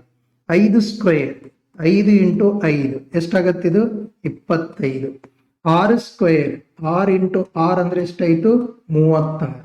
7 ಸ್ಕ್ವೇರ್ 7 ಇಂಟು 7 49. 8 square 8 into 8 81. ಎಷ್ಟು? 64. 8 into 8 64. 9 square 9 into 9 81. 10 square 10 into 10 ಇದೆಷ್ಟಾಯ್ತು? 100. ಹೀಗೆ ಬರೀತೀವಲ್ಲ. ಹೀಗೆ ಈ ಪಟ್ಟಿಯನ್ನು ಕೇವಲ ನೀವೆಲ್ಲರೂ ಏನಪ್ಪಾ ಅಂತಂದ್ರೆ ಕಂಠಪಾಠ ಮಾಡೋದ್ರಿಂದ ಸಂಖ್ಯೆ ಹಿಂದಿರುವ ಗುಣಾಕಾರವನ್ನು ಅರ್ಥ ಮಾಡ್ಕೊಳ್ತೀವಿ ಅಂತ ನಾವು ಹೇಳ್ತೀವಿ. ಬಟ್ ಈ ಪಟ್ಟಿಯನ್ನು ಕಂಠಪಾಠ ಮಾಡೋದಕ್ಕಿಂತ ಪ್ರತಿಯೊಂದು ಸಂಖ್ಯೆ ಹಿಂದಿರುವಂತಹ ಗುಣಾಕಾರವನ್ನು ಅರ್ಥ ಮಾಡ್ಕೊಳ್ಬೇಕು. ಮುಂದಿನ ಪಾಠಗಳಲ್ಲಿ ವರ್ಗಮೂಲ ಮತ್ತು ಪೂರ್ಣ ವರ್ಗಗಳ ಲಕ್ಷಣಗಳನ್ನು ಕಲಿಯುವಾಗ ಈ ಪಟ್ಟಿ ನಿಮಗೆ ಬಹಳ ಸಹಾಯ ಮಾಡುತ್ತೆ. ಹಾಗಾಗಿ ಇಲ್ಲಿ ನಾವೇನು ಪಟ್ಟಿ ಮಾಡಿದ್ದೇವೆ ನೋಡಿ, ಇದ್ರಾಗ ಈ ಸಂಖ್ಯೆಗಳು ನಮ್ಮ ಲಾಕರ್ ನಾವು ಒಗಟಿಗೆ ಹೋಲಿಕೆ ಮಾಡಿದೀವಿ ಅಂತಂದ್ರೆ ಈ ತೆರೆದಿರುವಂತ ಲಾಕರ್ಗಳ ಪಟ್ಟಿ ಅನ್ನೋದನ್ನ ನಾವು ಗಮನಿಸಬೇಕು. ಓಕೆನಾ? ಇಲ್ಲಿ ಗಮನಿಸಿ ಮಕ್ಕಳ, ಇಲ್ಲಿ ಚೌಕದ ವಿಸ್ತೀರ್ಣ ಮತ್ತು ವರ್ಗ ಸಂಖ್ಯೆಯ ಸಂಬಂಧವೇನು ಅಂತ ಏರಿಯಾ ಕನೆಕ್ಷನ್ ನಾವು ತೆಗೆದುಕೊಳ್ಳೋಣ. ಚೌಕದ ವಿಸ್ತೀರ್ಣ ನಾವು ಮೊದಲೆಲ್ಲ ಕಲ್ತಿದ್ದೀವಿ. ಚೌಕದ ಎಲ್ಲಾ ಬಾಹುಗಳ ಉದ್ದಗಳು ಸಮ ಆಗಿರ್ತಾವಂತ ನಮ್ಗೆ ಗೊತ್ತು. ಚೌಕದ ವಿಸ್ತೀರ್ಣವನ್ನು ಕಂಡುಹಿಡಿಯಲು ನಾವೇನ್ ಮಾಡ್ತೀವಿ? ಬಾಹುವಿನ ಉದ್ದವನ್ನು ಅದೇ ಬಾಹುವಿನ ಉದ್ದದಿಂದ ಗುಣಿಸ್ತೀವಿ. ಹೌದಲ್ರಿ? ಬಾಹು ಇಂಟು ಬಾಹು ಅಂತ ಹೇಳಿ ಚೌಕದ ವಿಸ್ತೀರ್ಣಕ್ಕೆ. ಇದು ಒಂದು ಚೌಕ ಹೌದಲ್ಲ? ಅಂದ್ರೆ ಬಾಹು 4 ಘಟಕಗಳು ಹೊಂದಿರುತ್ತೆ ಅಂತ ಅನ್ನೋದಕ್ಕೆ. ಹಾಗಾಗಿ ಇಲ್ಲಿ ಚಿತ್ರದಲ್ಲಿ ಕಾಣುವಂತ ಚೌಕದ ಬಾಹು 4 ಘಟಕಗಳು ಅಂತ ಹೇಳಿ ತೆಗೆದುಕೊಳ್ತೀವಿ. ಅದರ ವಿಸ್ತೀರ್ಣ ಕಂಡುಹಿಡಿಬೇಕು ಅಂತಂದ್ರೆ ಸೂತ್ರ ಪ್ರಕಾರ, ಅಂದ್ರೆ ಇಲ್ಲಿ ನಾವು ಬಾಹು n ಅಂತಾಗಿತ್ತಂತಂದ್ರೆ ಅದರ ವಿಸ್ತೀರ್ಣ n² ಅಂತ ತೆಗೆದುಕೊಳ್ತೀವಿ. ಆದ್ದರಿಂದ ವರ್ಗದ ಸಂಖ್ಯೆಗಳು ಚೌಕದೊಂದಿಗೆ ನೇರ ಸಂಬಂಧ ಹೊಂದಿದೆಯೇ ಅಂತ ನಾವು ಇದರಲ್ಲಿ ಗೊತ್ತು ಮಾಡ್ಕೊಳ್ತೀವಿ. ಇಲ್ಲಿ ಚಿತ್ರದಲ್ಲಿ ಕಾಣುವಂಥದ್ದು ಬಾಹು ಎಷ್ಟದಾವ? 4 ಘಟಕಗಳು. 4 ಘಟಕಗಳು ಅಂದ್ರ 4 ಇಂಟು 4. ಇಲ್ಲಿಯೂ ಸಹ 4 ಅದಾವ, ಹೀಗೂ 4 ಅದಾವಲ್ಲ. ಅಂದ್ರೆ ಎಷ್ಟೈತಿ ಇದು? 16 ಅಂತ ಹೇಳಿ ತೆಗೆದುಕೊಳ್ತೀವಿ. ಅಂದ್ರೆ ಚೌಕದ ವಿಸ್ತೀರ್ಣ ಬಾಹು ಇಂಟು ಬಾಹು ಅಂತ ಹೇಳಿ ತಗೊಂಡಾಗ ಬಾಹು ಸ್ಕ್ವೇರ್ ಅಂತ ಹೇಳ್ತೀವಲ್ಲ, ಅಂದ್ರೆ ಅರ್ಥ ಸ್ಕ್ವೇರ್ ಅಂತಂದ್ರೆ ಏನು? ಅದರ ವರ್ಗ ಅಂತ ಹೇಳ್ತೀವಿ ಅನ್ನೋದನ್ನ ನಾವು ತಿಳ್ಕೊಳ್ಬೇಕು. ಸಾಮಾನ್ಯವಾಗಿ ಚೌಕದ ಬಾಹು n ಘಟಕಗಳಾಗಿದ್ದರೆ ನಾವೇನಂದ್ ಬರಿತೀವಿ? ಅದರ ವಿಸ್ತೀರ್ಣ n ಇಂಟು n ಸ್ಕ್ವೇರ್ ಅಂತ ಹೇಳಿ ಬರಿತೀವಿ. ಹಾಗಾಗಿ ವರ್ಗದ ಸಂಕೇತ ಕೇವಲ ಸಂಖ್ಯೆಯ ಗುಣಾಕಾರವನ್ನಷ್ಟೇ ಸೂಚಿಸೋದಿಲ್ಲಪ್ಪ, ಅದು ಚೌಕದ ವಿಸ್ತೀರ್ಣದೊಂದಿಗೆ ನೇರ ಸಂಬಂಧ ಹೊಂದಿದೆ ಅಂತ ನಾವು ತಿಳ್ಕೊಳ್ಬೇಕು. ಹಾಗಾಗಿ ಈ ಘಟಕವನ್ನು ಗಮನಿಸಿದಾಗ ಬಾಹುವಿನ ಉದ್ದ ಘಟಕದಲ್ಲಿ ಹೇಳುತ್ತೇವೆ, ವಿಸ್ತೀರ್ಣವನ್ನು ಚದರ ಘಟಕದಲ್ಲಿ ಹೇಳುತ್ತೇವೆ ಅನ್ನೋದು ನಾವು ನೆನ್ಪಿಟ್ಕೊಳ್ಬೇಕು. ಓಕೆ, ನೆಕ್ಸ್ಟ್ ಇದರಲ್ಲಿ ಬರೋದು 16 ಪೂರ್ಣ ವರ್ಗವೇ ಚಿತ್ರದಿಂದ ತೋರಿಸಬಹುದೇ ಅಂತ ನಮ್ದೊಂದು ಪಾಯಿಂಟ್. ಇದರಲ್ಲಿ ಪೂರ್ಣ ಚೌಕದ ವಿಸ್ತೀರ್ಣ ರೂಪಿಸಲು ಸಾಧ್ಯವಾದರೆ ಅದು ಪೂರ್ಣ ವರ್ಗ ಅಂತ ಗಮನಿಸಬೇಕು. ನೋಡಿ, ಇದರಲ್ಲಿ ಕಾಣುವಂಥದ್ದು ಇದು ಪೂರ್ಣ ವರ್ಗ ಅಂತ ಹೇಳ್ಬಹುದೇ? ಯಾಕಂತಂದ್ರೆ ಇದರಲ್ಲಿ 4 ಸಾಲುಗಳದಾವ, 4 ಅಂಕಣಗಳದಾವ. ಅಂದ್ರೆ 4 ಅಡ್ಡ ಸಾಲುಗಳು, 4 ಕಂಬ ಸಾಲುಗಳದಾವ. ಅಂದ್ರ 16 ಸಣ್ಣ ಚೌಕಗಳನ್ನು ಅಥವಾ ಇದನ್ನು ಚುಕ್ಕೆಗಳಂತನೂ ನಾವು ಮಾಡಬಹುದು ನೋಟ್ಬುಕ್ ನಲ್ಲಿ. ಅವು ಸಮಾನ ಸಾಲು ಮತ್ತು ಸಮಾನ ಅಂಕಗಳನ್ನು ಹೊಂದಿದ್ದು ಅಂತಂದ್ರೆ ಅವ್ರನ್ನ ಜೋಡಣೆ ಮಾಡ್ಲಿಕ್ಕೆ ಸಾಧ್ಯ ಆಗ್ತಿತ್ತು. ಅಂದ್ರೆ ಅವು 4 ಸಾಲುಗಳಲ್ಲಿ ಪ್ರತಿಯೊಂದು ಸಾಲಿಗೆ 4 ಚೌಕಗಳನ್ನು ಇಟ್ರ ಏನಾಗ್ತಾವು? 4 ಸಾಲು 4 ಅಂಕಣ ಆಗ್ತಾವಿಲ್ಲ. ಅಂದ್ರೆ ಏನಾಯ್ತು? 4 ಇಂಟು 4 ಅದು 16 ಅಂತ ಬಂತು.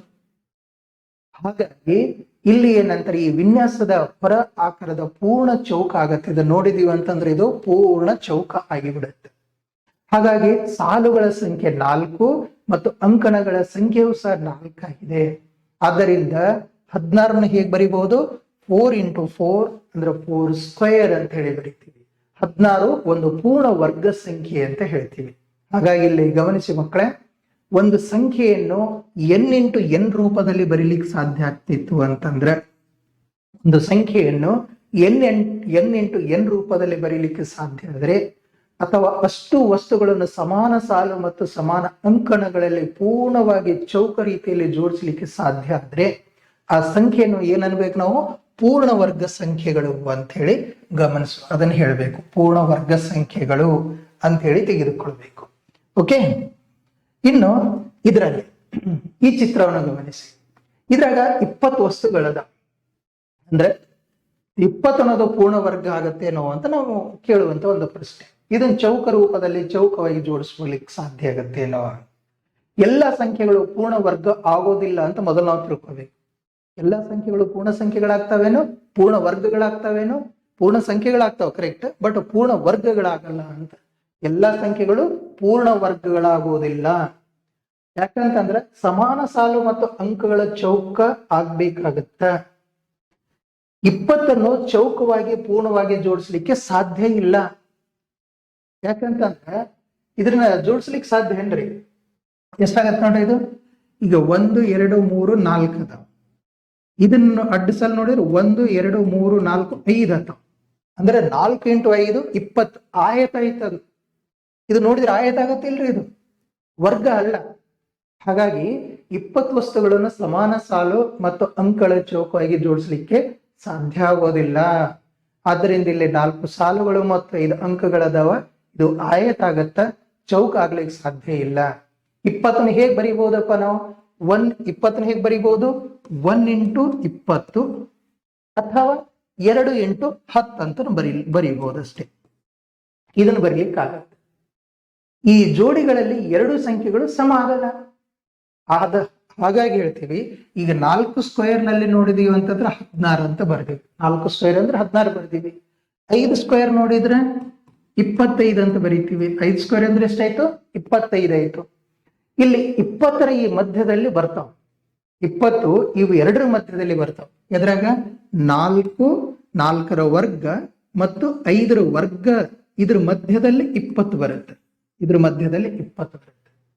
ಅದಕ್ಕೆ ನಾವು ಇಲ್ಲಿ ಅರ್ಥ ಮಾಡ್ಕೋಬೇಕು, ಯಾವುದೇ ಪೂರ್ಣ ಸಂಖ್ಯೆ n² ಏನಂತಂದ್ರೆ ಇಲ್ಲಿ 20 ಅನ್ನೋದು ಆಗೋದಿಲ್ಲ. ಹೀಗಾಗಿ 20 ಅನ್ನೋದು ಪೂರ್ಣ ವರ್ಗ ಅಲ್ಲ. ಎಲ್ಲ ಸಂಖ್ಯೆಗಳನ್ನು ಪೂರ್ಣ ಚೌಕವಾಗಿ ಜೋಡಿಸ್ಲಿಕ್ಕೆ ಸಾಧ್ಯ ಇಲ್ಲ ಅನ್ನೋದನ್ನು ಈ ಚಿತ್ರ ನಮಗೆ ತೋರಿಸಿಕೊಡುತ್ತ ಅನ್ನೋದನ್ನ ನಾವು ತಿಳ್ಕೋಬೇಕು. ಇಲ್ಲಿ ಗಮನಿಸಿ, 1 4 9 16 ಇವು ಏಕೆ ಒಂದೇ ಕುಟುಂಬದ ಸಂಖ್ಯೆಗಳು ಅಂತ ವೆರಿ ಇಂಪಾರ್ಟೆಂಟ್ ಕಾನ್ಸೆಪ್ಟ್ ಇದು. ಇಲ್ಲಿ ನೋಡ್ತೀವಿ 1 ಸ್ಕ್ವೇರ್, 2 ಸ್ಕ್ವೇರ್, 3 ಸ್ಕ್ವೇರ್, 4 ಸ್ಕ್ವೇರ್, ಇವೆಲ್ಲವೂ ಏನಂತಂದ್ರೆ ಯಾವ್ದಾದ್ರು ಪೂರ್ಣ ಸಂಖ್ಯೆಯ ವರ್ಗಗಳು. ಹೌದು, ಇವೇನಂತಂದ್ರೆ 1 ಅನ್ನೋದು 1ರ ವರ್ಗ, 4 2ರ ವರ್ಗ, 9 3ರ ವರ್ಗ, 16 ಎಷ್ಟುದ ವರ್ಗ? 4ರ ವರ್ಗ. ಅದಕ್ಕೆ ಹೇಳ್ತೀವಿ, ಪ್ರತಿಯೊಂದು ಸಂಖ್ಯೆಯನ್ನು, ಯಾವುದಾದ್ರೂ ಪೂರ್ಣ ಸಂಖ್ಯೆಯನ್ನು ಅದೇ ಪೂರ್ಣ ಸಂಖ್ಯೆಯಿಂದ ಗುಣಿಸಿದ ರೂಪದಲ್ಲಿ ಬರೀಬಹುದು. ಆದ್ದರಿಂದ ಇವುಗಳನ್ನು ಪೂರ್ಣ ವರ್ಗ ಸಂಖ್ಯೆಗಳು ಅಂತ ಕರಿತೀವಿ ಅಂತ ನೆನ್ಪಿಟ್ಕೋಬೇಕು. ಇವುಗಳು ಪೂರ್ಣ ವರ್ಗ ಸಂಖ್ಯೆಗಳು. ಅಂದ್ರೆ ಪೂರ್ಣ ವರ್ಗ ಸಂಖ್ಯೆ ಅಂದ್ರೆ ಏನಂತ ಗೊತ್ತಾಗ್ತದಲ್ಲ? ಏನು? ಪೂರ್ಣ ಸಂಖ್ಯೆಯ ವರ್ಗವಾಗಿ ಬರೆಯಬಹುದಾದ ಸಂಖ್ಯೆ ಅಷ್ಟೇ. ಪೂರ್ಣ ವರ್ಗ ಸಂಖ್ಯೆ ಅಂದ್ರೆ ಏನು? ಪೂರ್ಣ ಸಂಖ್ಯೆಯ ವರ್ಗವಾಗಿ ಬರೆಯಬಹುದಾದ ಸಂಖ್ಯೆ. ಯಾವುದು? 1 ನೋಡ್ರಿ, 1 ಸ್ಕ್ವೇರ್ 2, ಇದನ್ನು ವರ್ಗ ಪೂರ್ಣ ವರ್ಗವಾಗಿ ಬರಿತೀವಿ. 3 ಸ್ಕ್ವೇರ್ 9, ಇದನ್ನು ಪೂರ್ಣ ವರ್ಗವಾಗಿ ಬರಿತೀವಿ. 4 ಸ್ಕ್ವೇರ್ 16, ಇದನ್ನು ಪೂರ್ಣ ವರ್ಗವಾಗಿ ಬರಿತೀವಿ. ಇವುಗಳಿಗೆ ಏನಂತೀವಿ ನಾವು? ಪೂರ್ಣ ವರ್ಗ ಸಂಖ್ಯೆಗಳು. ಉದಾಹರಣೆ ಹೇಳಿದೀವಿ, 25 ಪೂರ್ಣ ವರ್ಗ ಸಂಖ್ಯೆ, ಯಾಕಂದ್ರೆ ಅದು 5ರ ವರ್ಗ. 36 ಪೂರ್ಣ ವರ್ಗ ಸಂಖ್ಯೆ, ಅದು 6ರ ವರ್ಗ. 49 ಅದು ಪೂರ್ಣ ವರ್ಗ ಸಂಖ್ಯೆ, 7ರ ವರ್ಗ. ಆದ್ರೆ 20 30 ಅಥವಾ 50 ಏನದಾವ ನೋಡು, ಇವು ಯಾವುದೇ ಸಂಖ್ಯೆಗಳು, ಈ ಯಾವುದೇ ಪೂರ್ಣ ಸಂಖ್ಯೆ ಅಂದ್ರೆ n² ರೂಪದಲ್ಲಿ ಬರೀಲಿಕ್ಕೆ ಸಾಧ್ಯ ಆಗೋದಿಲ್ಲ. ಆದ್ದರಿಂದ ಅವುಗಳು ಪೂರ್ಣ ವರ್ಗ ಸಂಖ್ಯೆ ಅಲ್ಲ, ಪೂರ್ಣ ವರ್ಗಗಳಲ್ಲ ಅನ್ನೋದು ನಾವು ತೀರ್ಮಾನಕ್ಕೆ ಬರಬೇಕು. ಓಕೆ, ನೆಕ್ಸ್ಟ್ ಇದರಲ್ಲಿ ಗಮನಿಸ್ತೀವಿ, 49 ಯಾವ ಸಂಖ್ಯೆ ವರ್ಗ? ಈಸಿಯಾಗಿ ಹೇಳ್ಬೋದಲ್ಲ. ಇದ್ರಾಗ 49 ಈ ವರ್ಗಗಳದ. 49. ಈವರೆಗೆ ನಾವು ಒಂದು ಸಂಖ್ಯೆಯನ್ನು ತೆಗೆದುಕೊಂಡು ಅದರ ವರ್ಗವನ್ನು ಕಂಡುಹಿಡಿತಿದ್ದೀವಿ. ಚೆನ್ನಾಗಿದೆಯಲ್ಲ? ಈವರೆಗೆ ಇಲ್ಲಿ ತನ ಏನ್ ಮಾಡಿದ್ವಿ ನಾವು, ಒಂದ್ ಸಂಖ್ಯೆ ಕೊಡ್ತಿದ್ದೀವಿ, ಅದೇ ಸಂಖ್ಯೆಯಿಂದ ಗುಣಾಕಾರ ಮಾಡಿದ್ರೆ ಅದ್ರ ವರ್ಗ ಅಂತ ಹೇಳ್ತಿದೀವಿ. ಈಗ ಸ್ವಲ್ಪ ಗಮನಿಸಿದ್ರಲ್ಲಿ ಏನಂತಂದ್ರೆ ಅದರ ವರ್ಗವನ್ನು ಕಂಡುಹಿಡಿತಿದ್ವಿ. ಇಲ್ಲ, ಈಗ ವಿರುದ್ಧ ದಿಕ್ಕಿನಲ್ಲಿ ಯೋಚನೆ ಮಾಡ್ತೀವಿ. ಯಾವ ಸಂಖ್ಯೆಯನ್ನು ಅದೇ ಸಂಖ್ಯೆಯಿಂದ ಗುಣಿಸರೆ 49 ಬರುತ್ತದೆ?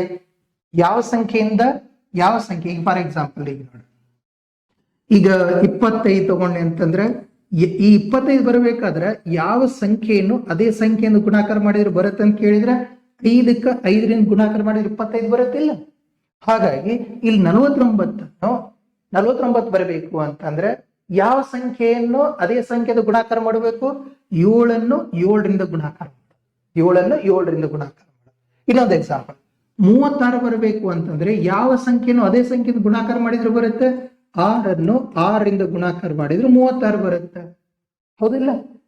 ಹಾಗಾಗಿ ಇಲ್ಲಿ 49 7ರ ವರ್ಗ. 49 ಏನಿದು? 7ರ ವರ್ಗ ಅಂತ ಹೇಳಿ ಗಮನಿಸ್ಬೇಕು. ವರ್ಗ ಸಂಖ್ಯೆ ನೋಡಿದಾಗ ಮೂಲ ಸಂಖ್ಯೆಯನ್ನು ಹುಡುಕೋದು, ಯಾವ ಸಂಖ್ಯೆಯನ್ನು ಅದೇ ಸಂಖ್ಯೆಯಿಂದ ಗುಣಿಸಿದ್ರೆ 49 ಬರುತ್ತದೆ ಅಂತ ನೋಡೋದು, ವರ್ಗ ಮತ್ತು ವರ್ಗಮೂಲ ನಡುವಿನ ಸಂಬಂಧವನ್ನು ಇದು ತಿಳಿಸಿಕೊಡೋದನ್ನು ನಾವು ಗಮನಿಸ್ತೀವಿ. ಹಾಗಾಗಿ ಇಲ್ಲಿ ಗಮನಿಸಿ, ಈ ರೀತಿ ನಾವು ಹಿಂದು ಮುಂದೆ ಯೋಚನೆ ಇದರ ಏನಂತಂದ್ರೆ ಒಂದು ಸಂಖ್ಯೆ ಹಿಂದು ಮುಂದೆ ಯೋಚನೆ ಮಾಡಿದೀವಿ ಅಂತಂದ್ರೆ ಹೇಗ್ ಬರುತ್ತ, ಅದನ್ನ ಯಾವ ರೀತಿಯಲ್ಲಿ ನಾವು ಅರ್ಥ ಮಾಡ್ಕೊಳ್ಬೇಕು ಅನ್ನುವಂತ ಸಂಪೂರ್ಣವಾದ ಮಾಹಿತಿಯನ್ನು ಮುಂದಿನ ವಿಡಿಯೋ ನೆಕ್ಸ್ಟ್ 2ನೇ ವಿಡಿಯೋದಲ್ಲಿ ಹೇಳ್ತೀನಿ. ವರ್ಗಮೂಲ ಎಂಬ ಪರಿಕಲ್ಪನೆಗೆ ಆಧಾರ ಆಗುತ್ತೆ. ಆದ್ರೆ ಈಗ ನಾವು 49 ಒಂದು ಪೂರ್ಣ ವರ್ಗ ಮತ್ತು ಅದರ ಮೂಲ ಸಂಖ್ಯೆ 7 ಎಂಬುದನ್ನು ಮಾತ್ರ ತಿಳ್ಕೊಳ್ಬೇಕು. ವರ್ಗಮೂಲ ಅಂದ್ರೆ ಏನು ಅನ್ನೋದಕ್ಕೆ ನೆಕ್ಸ್ಟ್ ವಿಡಿಯೋದಲ್ಲಿ ನಾನು ನಿಮ್ ಜೊತೆಗೆ ಮಾಹಿತಿಯನ್ನು ಹಂಚ್ಕೊಳ್ತೀನಿ. ಇಲ್ಲಿ ಗಮನಿಸಿ, ಒಂದು ಸಂಖ್ಯೆ ಪೂರ್ಣ ವರ್ಗವೇ ಅಂತ ಹೇಗೆ ಪರಿಶೀಲಿಸೋದು? ಇಂಪಾರ್ಟೆಂಟ್ ಪಾಯಿಂಟ್ ಅಲ್ಲ. ಒಂದು ಸಂಖ್ಯೆ ಪೂರ್ಣ ವರ್ಗವೇ ಎಂಬುದನ್ನು ಪರಿಶೀಲಿಸಲು ಮೊದಲು ನಾವೇನ್ ಮಾಡಬೇಕು? ಮೊದಲ ವಿಧಾನ ಏನಪ್ಪಾ ಅಂದ್ರೆ ಗುಣಾಕಾರ. ಆ ಸಂಖ್ಯೆಯನ್ನು n × n ರೂಪದಲ್ಲಿ ಬರೆಯಬಹುದೇ ಅಂತ ಹೇಳಿ ನೋಡ್ಬೇಕು. ಎಕ್ಸಾಂಪಲ್, ಈಗ 36 ಇದನ್ನ ಒಂದು ಸಂಖ್ಯೆ ತಗೊಂಡು ಅದೇ ಸಂಖ್ಯೆಯಿಂದ ಗುಣಾಕಾರ ಮಾಡಿದ್ರೆ ಬರುತ್ತದೆ. ಹಾಗಾದ್ರೆ ಇದು ಪೂರ್ಣ ವರ್ಗ ಅಂತ ನಾವು ತಿಳ್ಕೊಳ್ಳೋದು. ಮೊದಲು ಗುಣಾಕಾರ ಮಾಡೋದು, ನಂತರ ಬೇಕಾದ್ರೆ ಚಿತ್ರರಚನೆ ಮಾಡಿ ನೋಡೋದು, ನಂತರ ಅದರ ಅಪವರ್ತನೆಯಿಂದ ತಿಳ್ಕೊಳ್ಳೋದು. ಆದ್ದರಿಂದ ಇಲ್ಲಿ 36 ಅನ್ನೋದು ಏನಾಯ್ತು? ಒಂದು ಪೂರ್ಣ ವರ್ಗ. ಇನ್ನು 2ನೇ ವಿಧಾನ ಏನಪ್ಪಾ ಅಂತಂದ್ರೆ ಚಿತ್ರದ ವಿಧಾನ, ಅಂದ್ರೆ ಚುಕ್ಕೆಗಳ ಇಟ್ಟು ನೋಡೋದು. ಇದು ಸ್ವಲ್ಪ ಲಾಂಗ್ ಮೆಥಡ್ ಆಗುತ್ತೆ. ನಮ್ಮ ಹೈಯರ್ ಕ್ಲಾಸ್ಗೆ ಏನಂತಂದ್ರೆ ಸ್ವಲ್ಪ ಟೈಮ್ ಹೆಚ್ಚು ತೆಗೆದುಕೊಂಡು ಬಿಡುತ್ತೆ. ಇನ್ನು ಆ ಸಂಖ್ಯೆಯನ್ನು ವಸ್ತುಗಳನ್ನು ಸಮಾನ ಸಾಲು ಮತ್ತು ಸಮಾನ ಅಂಕಗಳ ಪೂರ್ಣ ಚೌಕಾಗಿ ಜೋಡಿಸಲು ಸಾಧ್ಯವೇ ಅಂತ ಹೇಳಿ ನೋಡೋದು. ಇದು ಸ್ವಲ್ಪ ಚಿತ್ರದ ವಿಧಾನ. ಇನ್ನು 3ನೇ ವಿಧಾನ ಅಪವರ್ತನ ವಿಧಾನ. 3ನೇ ವಿಧಾನ ಅಪವರ್ತನ ಜೋಡಿಗಳು ಮಾಡೋದು. ಅಪವರ್ತನಗಳ ಜೋಡಿಯ ಮಧ್ಯದಲ್ಲಿ n × n ಅನ್ನುವಂತ ಸಮಾನ ಜೋಡಿ ಬರುತ್ತದೆಯೇ ಅಂತೇಳಿ ಗಮನಿಸಬೇಕು. ಉದಾಹರಣೆ 36ರಲ್ಲಿ ನಾವು ನೋಡಿದೀವಿ ಅಂತಂದ್ರೆ ಮಧ್ಯದಲ್ಲಿ ಅಪವರ್ತನ ಮಾಡಿದೀವಿ ಅಂತಾರೆ 36 ಅಂತ ಅನ್ನೋದು ಬರುತ್ತೆ. ಹಾಗಾಗಿ ಇದು ಏನಂತಂದ್ರೆ ಅದರ ಅಪವರ್ತನಗಳ ಸಂಖ್ಯೆ ಬೆಸ ಆಗಿರುತ್ತ ಅನ್ನೋದನ್ನ ನಾವು ಇಲ್ಲಿ ತಿಳಿದುಕೊಳ್ತೀವಿ.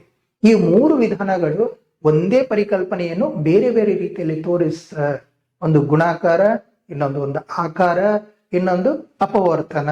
ಇದ್ರ ಮೂಲಕ ಅದನ್ನು ಪೂರ್ಣ ವರ್ಗ ಹೌದೇ ಅಂತ ಹೇಳಿ ನಾವು ಚೆಕ್ ಮಾಡ್ಕೊಳ್ಬಹುದು. ಓಕೆ, ಇನ್ನೊಂದು ಇದ್ರಾಗ 25ನೇ ಲಾಕರ್ ಕೊನೆಯಲ್ಲಿ ತೆರೆದಿರುತ್ತದೆಯೇ ಅಂತ ನಮ್ಮ ಪ್ರಶ್ನೆ. ಇಷ್ಟೊತ್ತನ ನಾವು ಕಲ್ತೀವಿಲ್ಲ, ಸ್ವಲ್ಪ ರಿವೈಸ್ ಮಾಡ್ಕೊಳ್ಳೋಣ. ಮೊದಲೇ 25ರ ಅಪವರ್ತನಗಳನ್ನು ಯೋಚನೆ ಮಾಡೋಣ. ಇಲ್ಲಿ ನನ್ನ ಕ್ವಶನ್ ಏನಪ್ಪಾ ಅಂತಂದ್ರೆ 25ನೇ ಲಾಕರ್ ಕೊನೆಯಲ್ಲಿ ಓಪನ್ ಆಗಿರತ್ತಾ ಕ್ಲೋಸ್ಡ್ ಆಗಿರತ್ತಾ? ಇಲ್ಲಿ ಫಸ್ಟ್ 25ರ ಅಪವರ್ತನಗಳು ಅದಕ್ಕೆ ಹೇಳ್ತೀನಿ ನೋಡ್ರಿ, ಥಿಂಕ್, ಪೇರ್, ಸೇರ್ ಅನ್ನೋದು. ಇಲ್ಲಿ ಅಪವರ್ತನಗಳ ಸಂಖ್ಯೆ ನಾವು ಗಮನಿಸಿದೀವಿ ಅಂತಂದ್ರೆ ಇಲ್ಲಿ 25ನೇ ಲಾಕರ್ ತಿಳಿದೀವಲ್ಲ, 100 ಹಂತಗಳನ್ನು ಅನುಸರಿಸುವಂತ ಅಗತ್ಯ ಇಲ್ಲ. ಇಲ್ಲಿ 25ರ ಅಪವರ್ತನ ನೋಡಿದ್ರೆ ಸಾಕು. 25ರ ಅಪವರ್ತನಗಳು ಯಾವುವು? 25ರ ಅಪವರ್ತನ ಬರೀಬಹುದು 1, 5 ಮತ್ತು 25. ಬೇರೆ ಯಾವ ಇಲ್ಲ 25ರ ಅಪವರ್ತನ. ಬರ್ಕೋನ್ ಕೂಡೋದಲ್ಲಿ ಯಾವ ಓಪನ್ ಆಗಿರುತ್ತೆ ಯಾವ ಕ್ಲೋಸ್ ಆಗುತ್ತೆ, ಯಾರು ಬಂದು ತೆಗೆದ್ರು ಯಾರು ಬಂದು ಓಪನ್ ಮಾಡಿದ್ರು, ಈ ರೀತಿಯಲ್ಲಿ ಏನು ಇಲ್ಲ. ಏನ್ ಮಾಡ್ಬೇಕು ನಾವು, ಇದರ 25ರ ಅಪವರ್ತನ ಬರ್ಕೊಂಡ್ ಬಿಡೋದು. 25ರ ಅಪವರ್ತನ ಯಾವ 1, 5, 25. ಅವುಗಳ ಜೋಡಿ ನೋಡಿದೀವಿ ಅಂತಂದ್ರೆ ಈಗ 1 5 5, ಆಮೇಲೆ ಇದು ಎಷ್ಟು 1 25 25, ಆಮೇಲೆ 5 × 5 5 × 5. ಇದ್ರ ಮಧ್ಯದ ಜೋಡಿಯಲ್ಲಿ ಒಂದು ಸಂಖ್ಯೆ ಮತ್ತು ಅದೇ ಸಂಖ್ಯೆಗೆ ಗುಣಾಕಾರ ಬಂದ್ಬಿಟ್ಟಿದೆಯಲ್ಲ, ಅಂದ್ರೆ 5 × 5 ಅಂತ ಹೇಳಿ ಬಂದಿದೆಯಲ್ಲ, ಅಂದ್ರೆ ಸಮಾನವಾದಂತ ಮಧ್ಯದ ಜೋಡಿ ಇರೋದ್ರಿಂದ 25ಕ್ಕೆ ಎಷ್ಟು ಅಪವರ್ತನ ಇರ್ತಾವ, 3 ಅಪವರ್ತನ ಇರ್ತಾವ, ಅಂದ್ರೆ ಬೆಸ ಆಗಿರತ್ತ. ಆದ್ದರಿಂದ 25ನೇ ಲಾಕರ್ 3 ಬಾರಿ ಬದಲಾಗತ್ತೆ. 3 ಬಾರಿ ಬದಲಾಗತ್ತೆ ಅಂದ್ರೆ ಮೊದಲು ಓಪನ್ ಆಗಿರುತ್ತೆ, ಆಮೇಲೆ ಕ್ಲೋಸ್ ಆಗುತ್ತೆ, ಮತ್ತೆ ಓಪನ್ ಆಗಿರುತ್ತೆ. ಅಂದ್ರೆ ಮೊದಲ ಬಾರಿ ತೆರೆದು 2ನೇ ಬಾರಿ ಮುಚ್ಚಿ 3ನೇ ಬಾರಿ ಮತ್ತೆ ತೆರೆಯುತ್ತದೆ ಅನ್ನೋದನ್ನ ನಾವು ಗಮನಿಸ್ಬೇಕು. ಹೀಗಾಗಿ ಕೊನೆಯಲ್ಲಿ 25ನೇ ಲಾಕರ್ ತೆರೆದಿರುತ್ತದೆ ಅಂತ ನೋಡ್ಬೇಕು. ಇದನ್ನೇ ನಾವು ಇನ್ನೊಂದು ರೀತಿಯಲ್ಲಿ ಹೇಳಬೇಕು ಅಂತಂದ್ರೆ 25 ಇದು 5 ಸ್ಕ್ವೇರ್ ಅಂದ್ರೆ 5ರ ವರ್ಗ ಅಂತ ಹೇಳಿ ಕೂಡ ತಕ್ಷಣ ಗುರುತಿಸಬಹುದು. ಪೂರ್ಣ ವರ್ಗದ ಲಾಕರ್ಗಳು ಯಾವಾಗಲೂ ಓಪನ್ ಆಗಿರ್ತಾವ, ಇದನ್ನು ನೀವೆಲ್ಲ ಗಮನಿಸಬೇಕು. ಓಕೆ, ನೆಕ್ಸ್ಟ್ ಇದರಲ್ಲಿ ನಾವು ನೋಡಿದೀವಿ ಅಂತಂದ್ರೆ 36ನೇ ಲಾಕರ್ ಕೊನೆಯಲ್ಲಿ ತೆರೆದಿರುತ್ತದೆ. ಇದನ್ನ ತಕ್ಷಣ ಹೇಳ್ಬಹುದಲ್ಲ. 36ರ ಅಪವರ್ತನ ಜೋಡಿಗಳ ಕ್ರಮವಾಗಿ ನಾವು ನೋಡ್ತೀವಿ. 1 36, 2 18, 3 12, 4 9, 6 6. ಇವು ಜೋಡಿಗಳ ಅಪವರ್ತನ ಜೋಡಿಗಳು ಬಂದವಲ್ಲ. ಅಂದ್ರೆ ಅಪವರ್ತನಗಳು ಯಾವ್ಯಾವ ಅದಾವ ಇಲ್ಲಿ, 1 ಇದೆ, 1, ಆಮೇಲೆ 2 3 4 6, 1 2 3 4 6, ಮತ್ತೆ 36 ಯಾವ್ಯಾವ್ದವ್ರಿ, 1 2 3 4 6 9 9 ಅದಲ್ಲ, 9 12 18 36, 9 12 18 36 ಎಷ್ಟಾಗ್ತವೆ? 1 2 3 4 5 6 7 8 9 ಎಷ್ಟದಾವು? 9. 9 ಅಂತಂದ್ರೆ ಇದು ಬೆಸ ಅಪವರ್ತನಗಳಾದವಲ್ಲ. ಎಷ್ಟು? 9 ಅಪವರ್ತನ. ಒಟ್ಟು ಎಷ್ಟು? 9 ಅಪವರ್ತನಗಳದ. 9 ಬೆಸ್ ಸಂಖ್ಯೆ, ಆದ್ದರಿಂದ 36ನೇ ಲಾಕರ್ ಬೆಸ್ ಸಂಖ್ಯೆ ಬಾರಿ ಬದಲಾಗುತ್ತದೆ ಮತ್ತು ಕೊನೆಯಲ್ಲಿ ಏನಾಗುತ್ತದು? ಓಪನ್ ಆಗಿರುತ್ತ. ಇದಕ್ಕೆ ಸರಳ ಕಾರಣ ಹೇಳ್ಬಹುದು. 36 ಅನ್ನೋದು 6 × 6 36. 36ಕ್ಕೆ ಇದು 6 ವರ್ಗ ಅಂದ್ರೆ 6 × 6 ಅಂತಂದ್ರೆ ಮಧ್ಯದಲ್ಲಿ 2 ಅಪವರ್ತನಗಳು ಸೇಮ್ ಅದಾವ. 36 ಅನ್ನೋದು ಒಂದು ವರ್ಗ ಸಂಖ್ಯೆ, ಹಾಗಾಗಿ ಕೊನೆಯಲ್ಲಿ ಇದು ಓಪನ್ ಆಗಿರುತ್ತೆ. ಅಪವರ್ತನಗಳನ್ನು ಪಟ್ಟಿ ಮಾಡುವಾಗ ನೀವು 6 × 6 ಅಂದ್ರೆ 6ನ್ನು 2 ಬಾರಿ ಎಣಿಸಬಾರದು ಅನ್ನೋದನ್ನು ಮರಿಬಾರ್ದು. ಇದನ್ನು ನೀವು ಗಮನಿಸಬೇಕು. ಇನ್ನು ಇದ್ರಾಗ 52 ಲಾಕರ್ ಕೊನೆಯಲ್ಲಿ ಓಪನ್ ಆಗಿರುತ್ತದೇನೋ ಹೇಳ್ಬೋದ? 50ರ ಅಪವರ್ತನ ಗೊತ್ತಾ ನಿಮ್ಗೆ? 50ರ ಅಪವರ್ತನ ಜೋಡಿ 1 × 20 50, 1 × 50, 2 25, 5 10. ಇವು ಅಪವರ್ತನಗಳ ಜೋಡಿಗಳಿದೆ. ಪ್ರತಿಯೊಂದು ಜೋಡಿಯಲ್ಲಿ 2 ವಿಭಿನ್ನವಾದಂತ ಸಂಖ್ಯೆಗಳದ, ಯಾವ ಸೇಮ್ ಬಂದಿಲ್ಲ. ಹಾಗಾಗಿ ಮಧ್ಯದಲ್ಲಿ ಒಂದೇ ಸಂಖ್ಯೆ n × n ಜೋಡಿ ಇಲ್ವೇ ಇಲ್ಲ. ಹಂಗಾದ್ರೆ ಏನಾಯ್ತು? ಮಧ್ಯದಲ್ಲಿ ಒಂದೇ ಸಂಖ್ಯೆ ಇಲ್ಲಪ್ಪ ಅಂದ್ರೆ ಏನಾಗುತ್ತೆ ಇಲ್ಲಿ? ಹೀಗಾಗಿ 50ರ ಅಪವರ್ತನಗಳನ್ನ ನಾವು ನೋಡಿದಾಗ ಎಷ್ಟು ಅಪವರ್ತನಗಳಾದವು ಇಲ್ಲಿ? 6 ಅಪವರ್ತನಗಳಾದವು. 6 ಅನ್ನೋದು ಒಂದು ಸಮ ಸಂಖ್ಯೆ. ಎಷ್ಟು ಅಪವರ್ತನ ಅಥವಾ? 6. 1 2 3 4 5 6 6 ಅಪವರ್ತನಗಳಾದವು. 6 ಅನ್ನೋದು ಸಮ ಸಂಖ್ಯೆ ಅಂತ ಹೇಳಿದೀವಿ. ಆದ್ದರಿಂದ 50ನೇ ಲಾಕರ್ ಏನಾಗಿರ್ತಾವ?